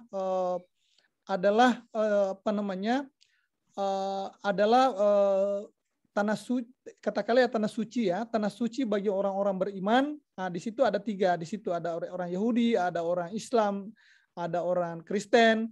Terus bagaimana orang Yahudi kenapa dia harus ke situ? Ya tentu dengan referensi bacaan ini ya. Saya jelaskan juga bahwa di situ orang Kristen itu disitulah namanya Bethlehem, tempat kelahiran Isa. Bagi Muslim disitulah ada Masjid Al-Aqsa, tempat transitnya Nabi ketika mau mengadakan perjalanan ke Sidratul Muntaha. Setelah itu saya menyatakan Yerusalem itu idealnya, sebaiknya itu dia menjadi dihuni oleh orang-orang yang damai, orang toleran. Ya, saya memang menjelaskan bahwa misi ini harus damai dan harus belajar dari bagaimana kenapa dia tidak belajar tentang rekonsiliasi. Kira-kira begitu. Oke, kalau tidak kita pindah ke itu diskusi ya. Nah, ini great. Saya mau tunjukin teman-teman biar semangat. Nah, ini teman-teman sekalian, ini per minggu ini selalu ada skor, selalu ada penilaian, dan saya alhamdulillah sampai hari ini karena ini yang terlambat ini saya dapat 90, berarti mesti dapat A lah, kira-kira begitu dapat A, karena kalau 95 ke atas itu A+. Nah, mudah-mudahan ini, tapi ada belum dinilai. Ini yang belum dinilai ini yang paper 2. Nah, mudah-mudahan paper 2 kembali lagi. Saya kemarin ini telat menyetor ini, makanya kurang. Tapi sekali lagi prinsipnya semuanya baik-baik. Ya, saya mau bilang teman-teman, ya istilahnya saya bisa beradaptasi lah ya, dan tentu menjadi spirit teman-teman. Itu namanya grades. Nah, ini kita ini semua sistem komputer, jadi tidak ada. Tapi kalau ada misalnya di sini merah, ada orang yang terlambat memposting tugas, di sini pasti merah. Merah kalau tidak posting tugas. Atau ada masalah, biasa juga pernah saya protes, saya store tugas tapi tetap merah di sini, saya protes kirim email profesor saya, profesor, oh itu Muhammad, don't worry, itu hanya kesalahan teknis dan diperbaiki, baru dianu lagi. Nah itu ini terus ini Viewful ya, ini saya mau tunjukkan teman-teman, ini namanya Viewful ini, nah di sinilah, ini teman-teman ini namanya mahasiswa. Ini namanya ada itu tadi Harun, ada Muhammad, ada Sedin, ada Fatima dari Pakistan, ada Marta, ada Imran tadi dari Poso, ini dari Yunani, ini Amerika, ini orang Malaysia, ini orang Arab, ini profesornya. Nah ini ada Melik tadi, ada Yasid, ini Afrika juga, ini Sumela, terus dan sebagainya. Saya itu ada di sini, ini saya nomor 2 dari terakhir. Ini ada orang Turki, ada orang Bekine Afrika. Kira-kira ini yang saya bilang, bagaimana caranya teman-teman praktek di Indonesia. Saya kira tinggal bikin linknya nanti. Maksud saya itu tujuan saya mau berbagi kepada teman-teman Pak Ismail, bahwa bagaimana sehingga teman-teman ini paham bahwa ini ada kontrol, ada kesamaan bahwa saling mengetahui dosen dengan pengajar. Kira-kira itu namanya Viewful ya. Ini seluruh mahasiswa yang terdaftar semester ini ya. Ini satu kelas loh. Terus kita pindah files. Ya, saya kira files tadi contoh saya sudah tunjukin. Nah ini semua file ini seperti Herman bilang, ini tinggal diambil nih. Nih. Jadi kau tinggal ambil, jadi kalau misalnya Ismail butuh, saya butuh buku referensi tentang Al-Muqis Al-Muqis Minat Dalalah misalnya. Saya butuh misalnya tentang kekerasan dalam agama Kristen atau dalam Islam. Saya tinggal ambilkan file di sini, saya kirimkan. Nah ini misalnya, ini Crusade ini, Perang Salib. Ini buku tebal sekali nih, mungkin ada 1000 halaman ini. Nah, begitupun sekali lagi ini sudah tersedia. Saya tinggal download, saya kirimkan teman-teman kalau ada yang butuh. Nah kira-kira begitu. Nah, ini tentang gender, ini tentang orientalisme yang saya bilang tadi, karyanya Edward Said. Ini teman-teman kalau mau baca, ya sekali lagi, ini tidak ada bahasa Indonesia ya. Ini. Oke, itu files silabi tadi saya kira sudah. Ini silabinya kita lihat semua pertemuan pertama sampai hari ini. Dan di sini ada dosen itu ada kesempatan untuk kalau kita minta keringanan, minta apa itu sangat toleran. Nah ini juga saya mau jelasin teman-teman. Saya kira kalau tidak ada di sini, nanti saya tutup dulu. Kalau tidak ada baru kita tutup. Tapi kesan saya teman-teman, profesor di sini rupanya ada perbedaan dengan Eropa. Kata satu profesor di sini beritahu saya, cara belajar Amerika dengan Eropa itu, Eropa maksudnya Inggris, Belanda. Dia bilang, itu kalau di Amerika itu ada kesan humanismenya itu tinggi, membimbing orang betul-betul bisa sampai lulus. Kalau di Eropa lebih anu lagi katanya. Lebih betul-betul lebih individualis, lebih cuek. Profesor tidak mau tahu you lulus atau tidak, silakan. Nah, kalau di sini agak sedikit walaupun tentu saya bilang, loh kalau begitu apa kelebihannya Eropa? Di Eropa itu, di Inggris, kalau teman-teman misalnya teman-teman nanti ada teman kita Pak Ismail itu dari Indonesia mau belajar di Inggris atau di Leiden atau katakanlah di Jerman, itu gampang sekali masuk. Yang penting Anda punya beasiswa. Katakanlah beasiswa dari Indonesia mau masuk Inggris gampang. Nah kalau di Amerika bedanya katanya, walaupun Anda sudah punya beasiswa dari Indonesia, kalau Anda mau masuk Amerika itu biasa prosesnya betul-betul harus lengkap dulu setelah diterima. Nah, tapi kalau sudah diterima, insya Allah Anda akan didampingi sampai selesai. Jadi ada namanya pendampingan itu kuat. Kira-kira begitu Pak Ismail. Saya kira untuk sementara teman-teman Nah, ini saya mau tunjukkan lagi satu kolom lagi. Nah, ini kolom chatting dengan bukan chatting ya, email-emailan dengan teman-teman kelas atau ke teman profesor. Jadi misalnya profesor saya memberitahu ini ada perubahan kuliah. Nah, ini dia akan beritahu. Saya langsung jawab misalnya oke, thank you dan sebagainya. Nah, ini kalau misalnya ada pemberitahuan lah. Saya kira Pak Ismail, kalau tidak ada saya tutup di sini, baru kita kembali ke biar tidak berat HP teman-teman yang pakai HP. Terima Tapi kasih kalau, Kak Saleh. Saya tutup boleh? Silakan. Ya, kalau ada pertanyaan, tadi kita sudah mendapatkan overview, tentu ini karena kapasitas servernya bagus, lalu kemudian tim IT-nya bagus, maka kita belajar dari situ. Nah, yang bisa kita lakukan sama-sama adalah melalui konsorsium perguruan tinggi, kan mahasiswa kita kecil-kecil nih, ada yang 1.000, ada yang 2.000, mungkin nanti Kak Saleh carikan tim IT di Jakarta yang bisa membantu dan sebagainya. Kalau perlu mungkin perguruan tinggi bayar bulanan. Nah, itu supaya bisa dilakukan dan servernya pakai cloud. Itu kira-kira. Tetapi sederhananya adalah kita sudah melihat bahwa ternyata apa yang dilakukan oleh Harvard International University ini sesungguhnya sudah jauh. Dan sebelum pandemi sekalipun, saya selama sepekan jalan dengan saudara Afdillah yang koleganya Kak Saleh di Harvard International University. Mas Afdillah menceritakan betapa kemudian Harvard itu ternyata sudah memulai kelas-kelas online sekalipun sebelum pandemi itu. Dan begitu pandemi berlangsung, maka kemudian apa yang terjadi, mereka sudah ready dan langsung bahkan bisa beradaptasi. Saya kira itu catatan-catatannya. Silahkan Bapak Ibu, jikalau berkenan untuk bergabung bersama-sama dengan kita lagi pada hari Minggu yang akan datang di jam yang sama, di tautan Zoom yang sama, maka mohon ada grup WA yang kita buat sementara sebagai konsorsium perguruan tinggi. Mudah-mudahan insya Allah kita berjumpa hari Minggu yang akan datang di jam yang sama dan Zoom yang sama dengan fasilitator tetap Kak Saleh selama 4 hari Minggu berturut-turut. Lalu kemudian sebagai apresiasi kita ada absensi di situ, silakan diisi. Mohon berkenan, nanti kita akan kirimkan melalui email dan bagi Bapak Ibu yang mengikuti selama 4 hari Minggu akan ditambahkan 1 sertifikat 1 kali lagi.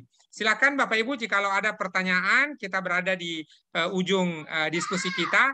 Ini di Connecticut masih pagi hari dan kita bersama-sama dengan Kak Saleh ada 2 kegiatan selama April khusus untuk dosen-dosen hari Minggu malam, sementara bersama adik-adik mahasiswa itu hari Sabtu pukul 10 pagi.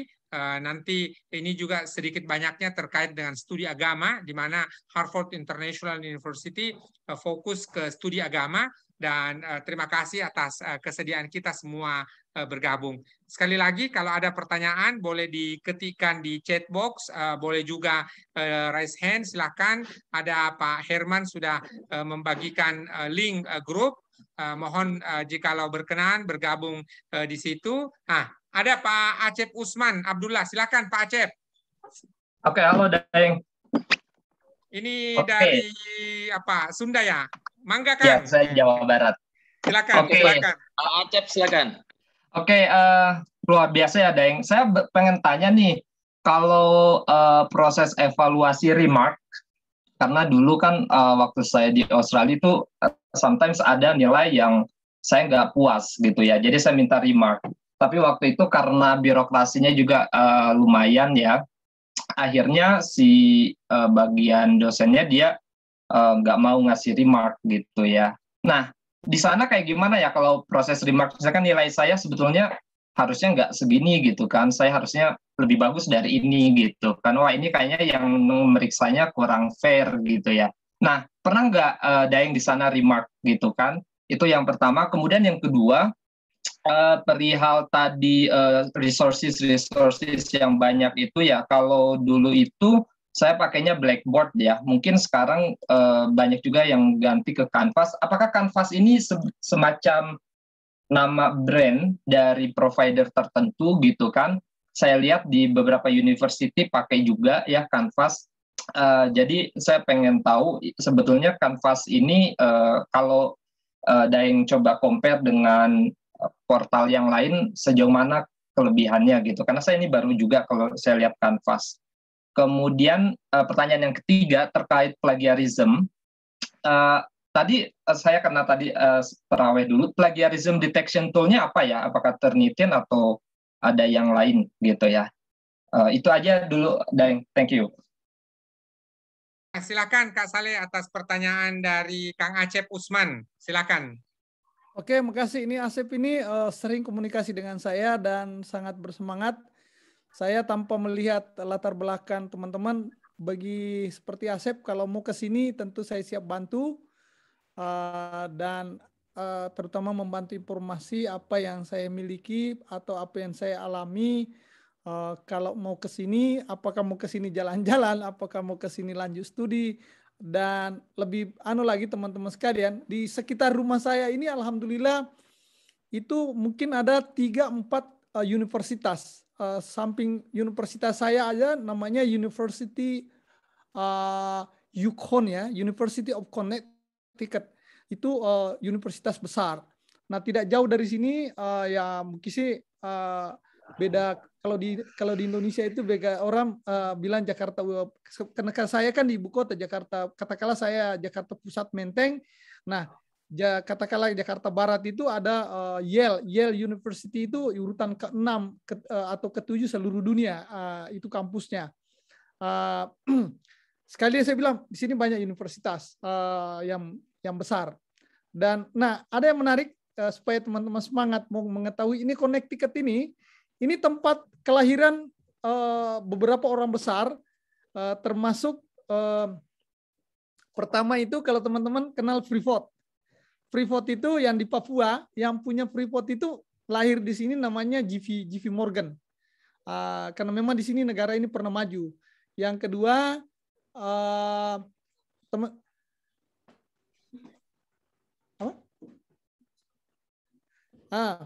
yang kedua, kalau misalnya teman-teman tahu beberapa presiden lahir di sini, dan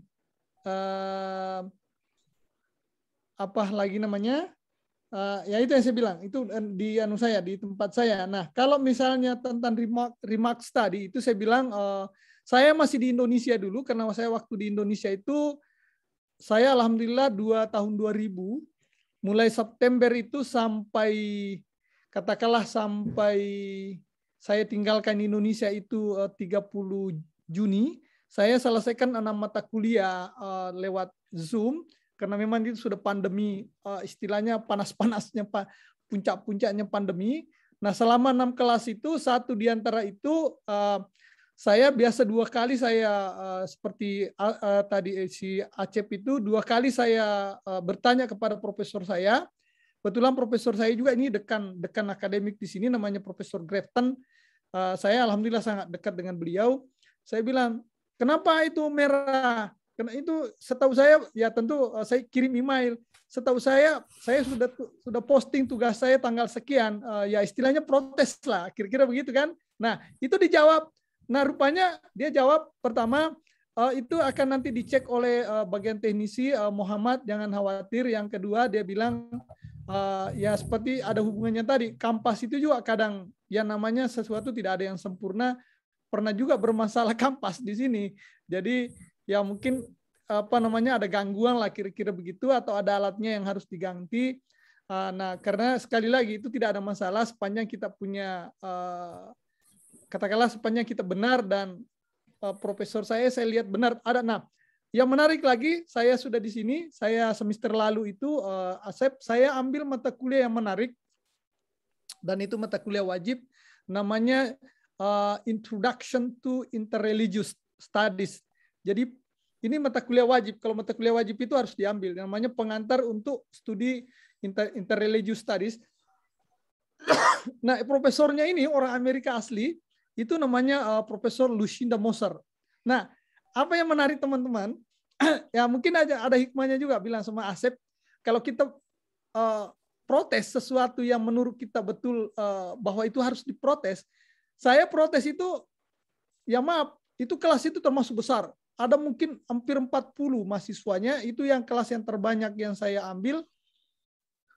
Dan itu tugasnya itu hampir semua mahasiswa yang kurang lebih 40 orang itu hampir semua stres selama 1 semester, termasuk saya. Karena sangat, bayangin aja, itu kalau tadi peace justice tadi itu yang Profesor Lahar itu cuma 1 kali 1 minggu kita posting, itu pun 200 kata. Ini kalau mau ini Lucinda Moser 2 kali seminggu. Bagaimana orang tidak stres? 2 kali seminggu untuk posting tugas. Dan itu kalau ini Lucinda tidak batasi.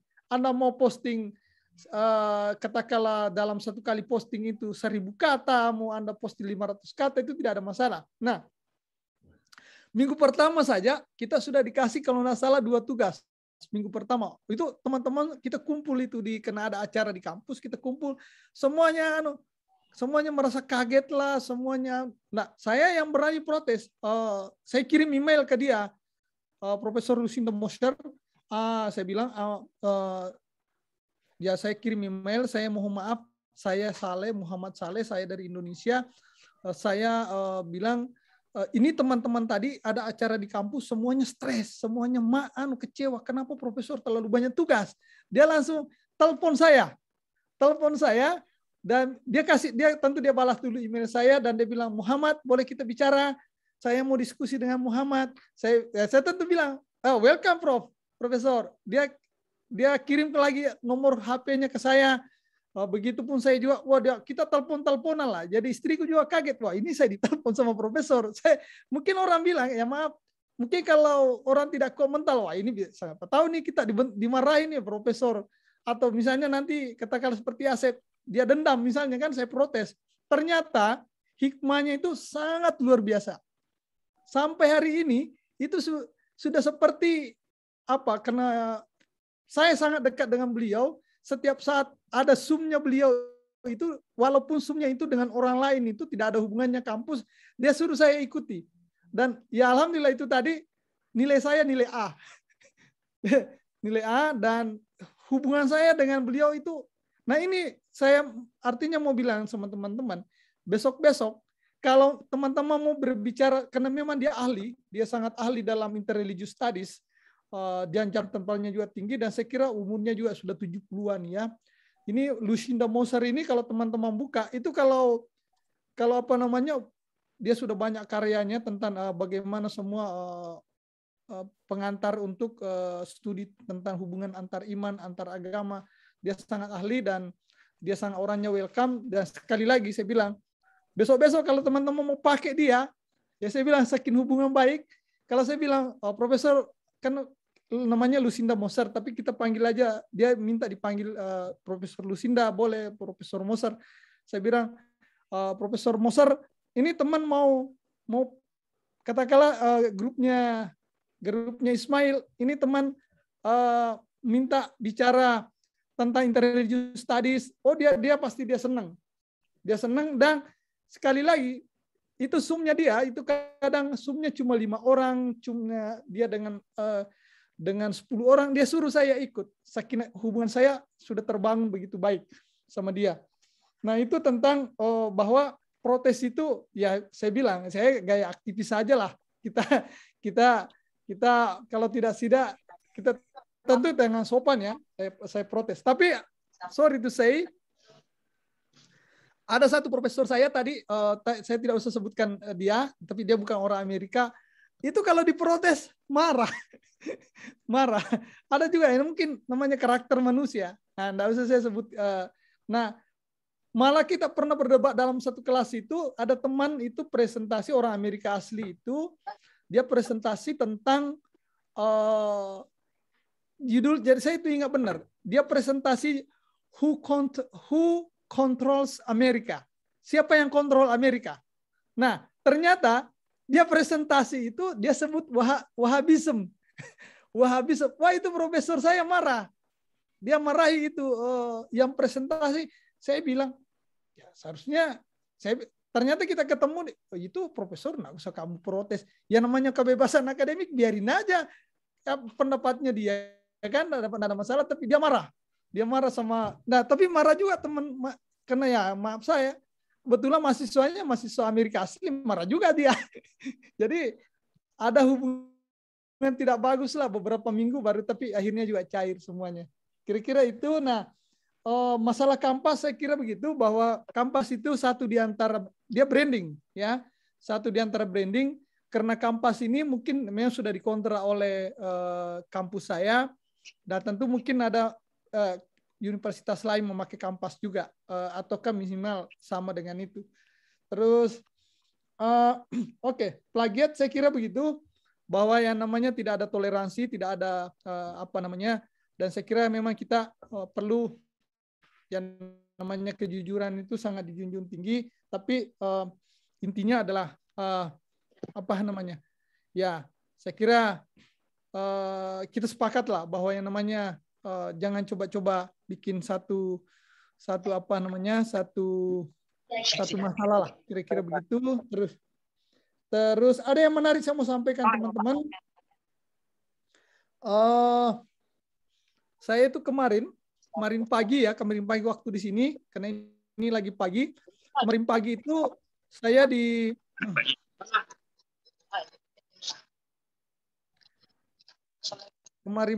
saya dihubungi oleh dekan akademik saya itu.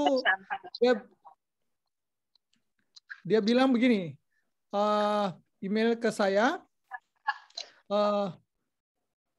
Muhammad, ini ada rencana untuk mengadakan konferensi internasional ini, dialog antar agama ini, dan di situ pembicara-pembicara internasional akan bicara itu 4 negara.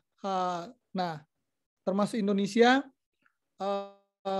Jerman, Inggris, Amerika. Dan saya memang termasuk orang, saya masih di Indonesia, karena mungkin latar belakang kita ya sebagai orang yang pernah aktif di organisasi di kampus ya. Baik di kampus maupun dalam luar kampus, saya itu masih di Indonesia dulu. Saya sudah bilang, saya biasa kirim email atau saya posting kalau ada momen itu atau ada kesempatan dialog dengan profesor. Saya bilang saya itu punya keinginan ada kegiatan-kegiatan internasional namanya ya, karena memang karena pandemi ya, jadi mungkin terhalang, adakan international dialog itu, misalnya saya bilang acara-acara internasional ya, kalau di seminar internasional lah kira-kira begitu kalau di Indonesia. Dan rupanya di sini waktu Indonesian Food Night itu saya kebetulan juga dapat tugas untuk baca doa. Saya juga kemukakan lagi bahwa mari kita berdoa, mudah-mudahan angkatan kita ini bisa mengadakan konferensi internasional, apakah itu seperti apa dan sebagainya. Dan rupanya itu direspon profesor saya. Nah, kemarin itu saya sudah disuruh buka komunikasi dengan satu institusi di Indonesia untuk nanti terlibat di 4 negara ini. Dan itu sekali lagi saya belum tahu, saya belum dapat proposalnya kapan acara itu, tapi tentu saya bilang nanti kalau memang ada kesempatan untuk dilibatkan teman-teman, ya tentu itu bagian dari saya bahwa mengajak teman-teman yang mau terlibat.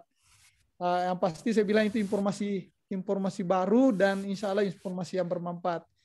Dan saya kira untuk Pak Ismail. Terima kasih Kak Saleh. Dengan berakhirnya jawaban dari pertanyaan Kang Acep tadi, berakhir pula lah rangkaian diskusi kita hari ini. Mudah-mudahan pada hari Minggu yang akan datang kita akan berdiskusi kembali di jam yang sama, dan tadi Pak Herman sudah posting presensi ada di chatbox dan juga grup WA ada di chatbox. Silakan bergabung bagi yang berkenan. Dan alhamdulillah peserta kita malam hari ini cukup banyak, bisa menjadi satu kelas ya. Jadi memang niatannya adalah ingin mengajak teman-teman dari berbagai kampus, dan kita mengajak awalnya dari kawan-kawan kampus-kampus di Papua, dan justru alhamdulillah tidak saja kawan-kawan dari Papua tetapi juga ada dari Riau, dari Banyuwangi dan sebagainya. Terima kasih sekali lagi kepada kita semua yang berkenan hadir, begitu pula Kak Saleh dan kita semua. Mohon maaf atas segala kekurangan. Insya Allah pada hari Minggu yang akan datang kita akan masih bersama-sama. Kegiatan diinisiasi oleh kita semua, ada dari Institut Ilmu Sosial Ilmu Politik YAPIS Biak di Papua, ada dari USTJ Universitas Sains dan Teknologi Jayapura, ada STIE YAPIS Merauke, dan berbagai kampus lainnya. Dan sekali lagi terima kasih, mohon berkenan untuk bergabung kembali pada kesempatan kita pada hari Minggu yang akan datang di jam yang sama. Dan khusus untuk mahasiswa, kita ada satu sesi insya Allah hari Sabtu jam 10 waktu Indonesia Tengah, dan itu kurang lebih jam 10 waktu Connecticut, jam 10 malam. Mudah-mudahan insya Allah kita semua tetap sehat. Bagi kita semua yang menjalankan ibadah puasa, selamat menjalankan ibadah puasa. Ya, entah ada yang sudah malam ketiga, ada yang malam kedua, tidak ada masalah. Ya, masing-masing punya tentu tolok ukur yang bagus. Demikian, mari kita tutup diskusi kita pada malam hari ini dengan sama-sama membaca hamdalah. Alhamdulillahirabbil alamin, billahi taufiq wal hidayah. Wassalamualaikum warahmatullahi wabarakatuh. Selamat melanjutkan aktivitas. Kita yang di Indonesia sudah malam, Kak Saleh yang di Connecticut masih pagi. Selamat melanjutkan aktivitas. Terima kasih Kak Saleh, terima kasih semuanya. Iya. Terima kasih Deng Saleh, Pak Ismail, semua. Terima kasih. Yeah. Luar biasa Kak Saleh. Masukannya yang sangat baik bagi semua kampus yang ada di hari Minggu yang Indonesia. akan datang bergabung lagi. Ya, saya sekali lagi tentu berharap bahwa itu ada manfaatnya kepada teman-teman, terutama membangkitkan gairah, tentu karena kita difasilitasi oleh Pak Ismail. Itu bagaimana supaya ada kemajuan dalam sistem belajar mengajar teman-teman ini. Seperti dosen ini kan seperti siapa namanya, Ismail atau Ihsan ini kan dosen, jadi tentu kita bilang ya ayolah kita adakan perbaikan-perbaikan di minimal, kalaupun tidak perbaikan itu tidak langsung secara revolusioner, ya tentu mungkin secara bertahap. Biar Betul, ada seperti ini teman-teman YAPIS ini, saya bilang pimpinannya YAPIS itu Papua sahabat baik saya, tapi katanya mungkin sudah diganti Pak Mansur. Oh iya. Saya kepingin bahwa bagaimana YAPIS itu mulai menerapkan perubahan-perubahan yang tentu orang bilang ada namanya perubahan secara bertahap, ada perubahan yang memang secara total, ya itu untuk kebaikannya. Karena yakin tidak, teman-teman saya mau bilang, Ihsan itu di Kendari tidak perlu merasa berbeda dengan teman-teman di Jakarta, begitupun teman-teman di Papua tidak perlu merasa berbeda dengan teman-teman Jakarta, tapi sepanjang apalagi yang namanya sekarang di mana ada jaringan internet, itu kita bisa berkomunikasi, kita bisa berbagi pengalaman, kita bisa saling membantu, kira-kira begitu dari saya. Nah, ini ada sahabat saya ini, Rosmiati ini dosen di Universitas Muhammadiyah Parepare. Bu Ros, mohon bergabung kembali hari Minggu depan Pak Bu Ros. Ini ada dari Biaka, ada dari Institut Ilmu Politik YAPIS Biak, kan YAPIS itu punya 5 perguruan tinggi. Ada di Wamena, Merauke, Biak, Jayapura, dan Manokwari. Nah, yang malam ini bergabung ada 3 dari Biak, ada dari Wamena, dan dari Merauke. Ya, mudah-mudahan insya Allah kita bertemu lagi hari Minggu yang akan datang. Selamat melanjutkan aktivitas Bapak Ibu yang di Papua. Selamat istirahat. Kak Saleh, terima kasih semuanya. Bu Ros, mohon bergabung kembali hari Minggu yang akan datang, Bu Ros. Iya, Prof. Insya Allah. Makasih, Prof.